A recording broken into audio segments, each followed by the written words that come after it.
为什么今天有103架次共机，接着有50几架次、50几架次？我跟大家讲，未来破百架次将成常态，因为吴钊燮一直在误判所谓的国际情势，美国人给的永远都是口头上的东西，但是解放军做的都是实际的逼近啊。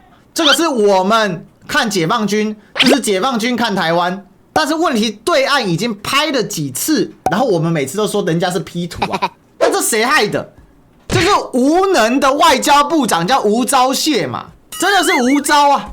所以他今天跳出来说敌情蛮异常的，这已经是一个军人在政治表达上可以给予最大的一个警告之一了，你知道？蔡英文在睡觉，赖清德在睡觉，吴钊燮在睡觉，现在邱国正最紧张，你知道吗？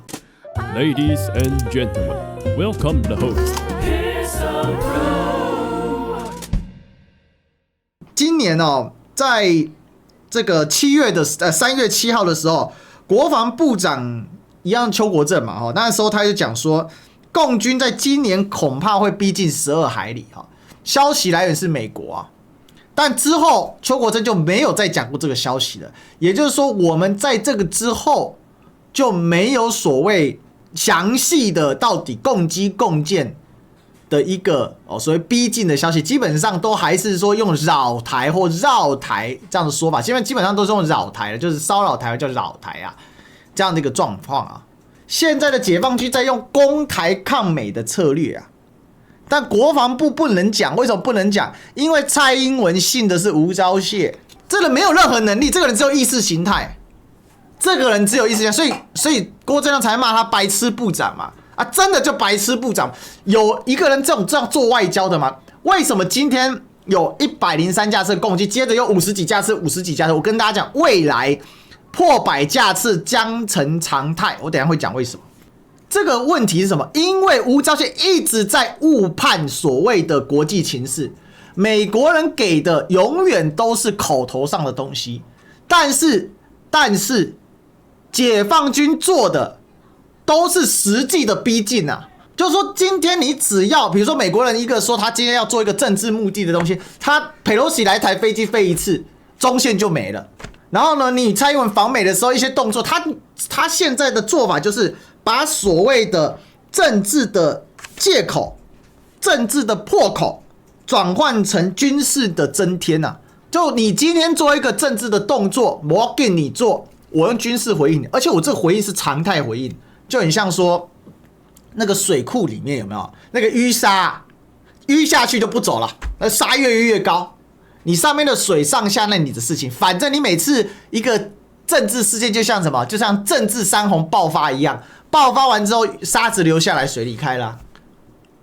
所以两岸今天为什么会那么紧张？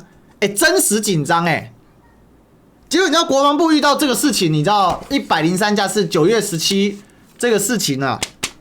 国防部怎么回应？你知道吗？国防部回应叫做马上停止单边破坏行为啊，没了。对，就这样没了。蔡英文在睡觉，赖清德在睡觉，吴钊燮在睡觉，就现在好啦。现在谁最紧张？现在邱国正最紧张，你知道吗？因为邱国正是军人，你可以不喜欢他。我在当兵的时候，邱国正是我们的陆军司令啊，你可以不喜欢他，但我认为邱国正的那个军人的那个骨啊。还是有的。他跟冯世宽两个人算是还有一点军人骨气的人啊，所以他今天跳出来说敌情蛮异常的，这已经是一个军人在政治表达上可以给予最大的一个警告之一了，你知道？因为现在的我们的民进党啊，他是用政治来决定敌情啊，军人是用军事来决定敌情啊，所以邱国正知道问题很严重啊，不能开玩笑啊。104架次为什么在紧张？山东舰20几艘船，总共前后30艘船，不包含水下的潜艇就直接大拉拉的从你的东南海域过去啊。根据张晋老师的说法，这个地方的海情非常凶险啊，他可以长期的驻守在这边演训，那不是开玩笑的这代表说他们已经有适应所谓的长航、远航能力，而且可以长期演训。大家有没有想过一个问题？山东舰在那边待，台湾只会拿的，我们的国防部其实是受上级就蔡英文的命令啊，就受吴钊燮他们的影响啦。国防部只能很白痴的把基隆舰摆上去，你看我的船跟你的船在对峙，你要不要现场看一下基隆舰他妈的几万吨，山东舰他妈的几万吨啊，简直的荒唐到了极点。结果你看我们的标题下什么？两岸战舰首度逼近，基隆号和山东舰同框出现炮塔位置透旋机，人家是航空母舰战斗群欸，21艘船舰，光水面就20几艘了，21啊24啊。海面下没算呢，到现在还在做认知作战啊！哦，基隆舰很大啊，山东舰很小啊，你看我们监控它啊，我们继续监控它啊，这是荒唐到了极点。我不会骂国防部，我认为国防部军人是非常辛苦的，但这谁害的？就是无能的外交部长叫吴钊燮嘛，真的是无招啊，永远在做政治上的动作，到处撒币，然后邦交国一直掉，一直掉，一直掉。实质组织什么都进不去，我认为这一次邱国正是真的没办法了，非讲一点不可啊。那上层呢，既然想说啊，你既然要讲，就顺便帮忙转移焦点，就把那个鸡蛋的部分焦点转移掉嘛。所以背后既有这个政治的动力，也有国军需求动力，因为已经这个103已经过好几天了，国防部就不回答。就是一切都在控制当中，所以国防部因为长期受到了外交部吴钊燮的这个政策嘛，所以蔡英文就踢吴钊燮的嘛。103架次，隔天是50几架次，再隔天还是50几架次，完全没有降温的状况。而且更重要的事情是，对岸的发言人直接讲说，这叫台海新常态耶。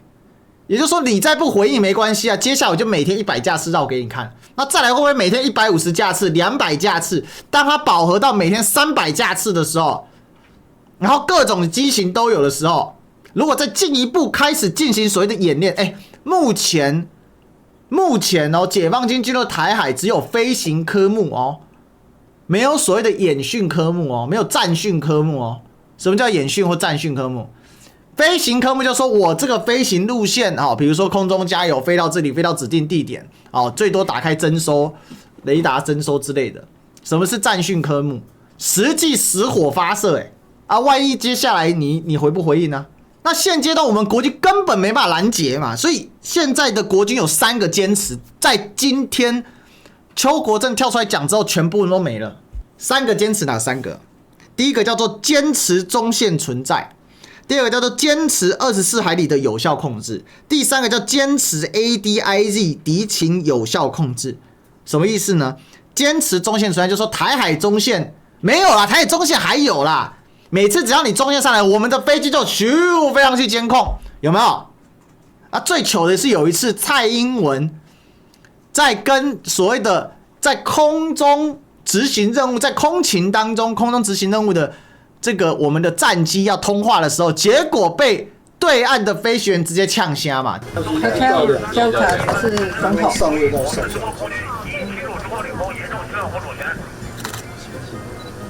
请确认空战战备执行情况。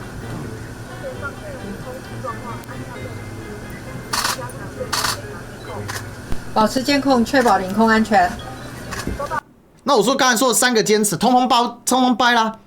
再说一次，3个坚持叫做坚持中线存在嘛。第2个坚持叫坚持24海里的有效控制。第3个坚持叫坚持 ADIZ 的敌情有效控制。什么意思？坚持中线存在啊？中线呢？中线我们刚才那个图直接就炸了嘛？这全部中线哪一个有离你中线？中线在哪里？慈母守中线啊，守去哪里？越守敌机越多，你的中线在哪里？看不懂呢。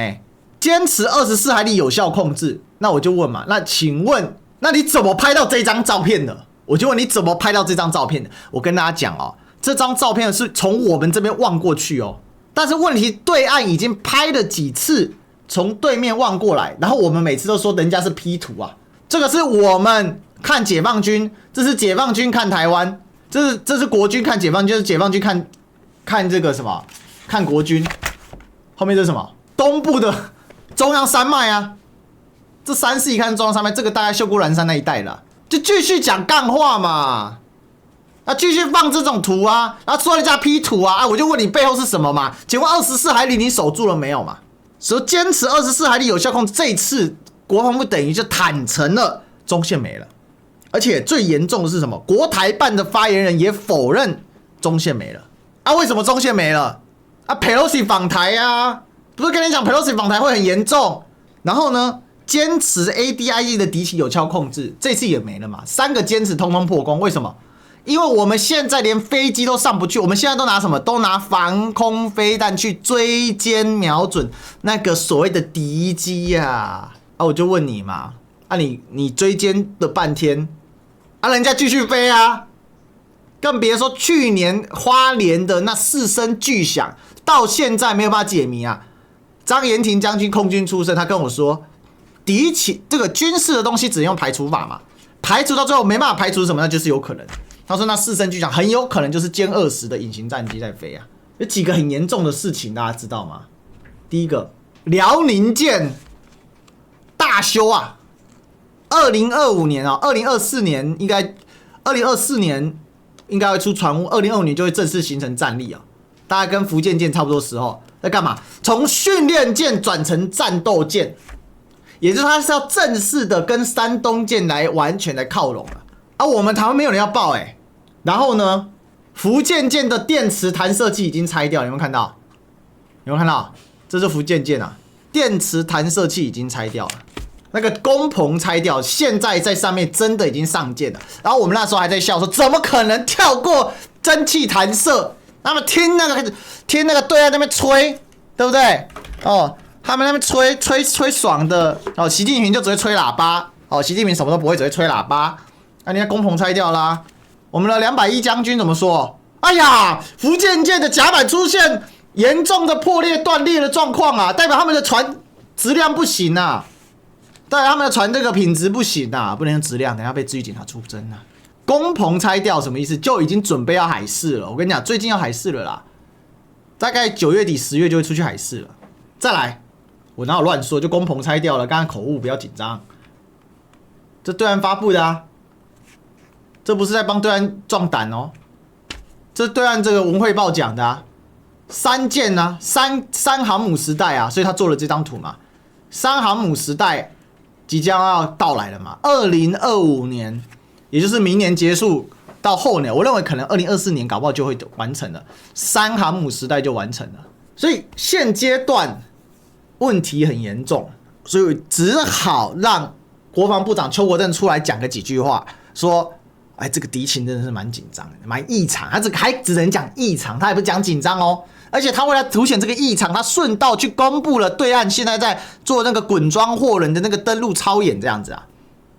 他是顺道公布，意思是说，哦，你看我们是因为监控到对岸的一个异常动作，就对登陆操演的好3军联训。他说意思说，接下来9月刚才有一个放影片给大家看嘛，他。现阶段他意思说，哎，我们观察，因为我们 I'm watching you， 我们因为有盟友的资讯，还有我们自己的雷达。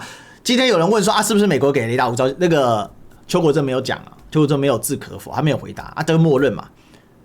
问题是他看到了，这些资讯，美国人要不要让你讲，要不要让你知道，那是美国人决定的。那美国人为什么让你知道，让你讲？那他讲，他只能说什么？哦，因为我看到对岸有一个异常资讯，而不是说。对岸已经对台湾进行了一个强而有力的军事的演练，常态化的状况，这就是民进党政府治下台湾的安全，这就是未来赖清德所谓的台湾的和平，两岸的和平的方式就是长这样。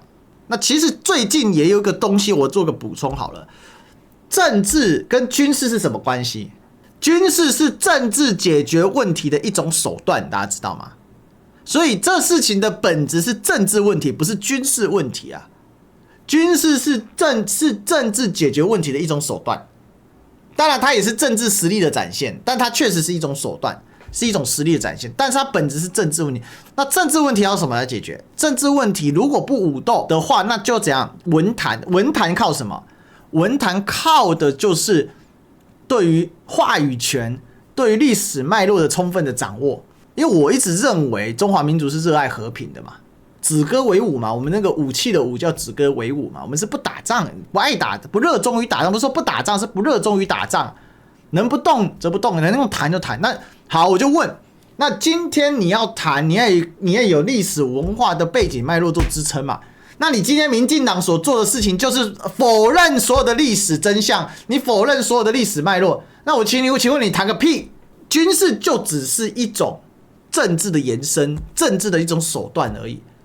所以核心是要解决政治问题，这也是为什么在08年到16年的时候，为什么马英九谈是有效果的？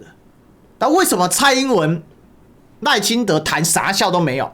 而且对岸已经直接呛明了，赖清德就是顽固台独分子，只差开清单而已，他已经把他直接发言人直接说就顽固台独分子。这也是为什么美国要给赖清德穿小鞋嘛。今天如果赖清德真的上来的话，就代表一件事嘛，就是台湾问题没有任何可以谈的空间 ，no 零。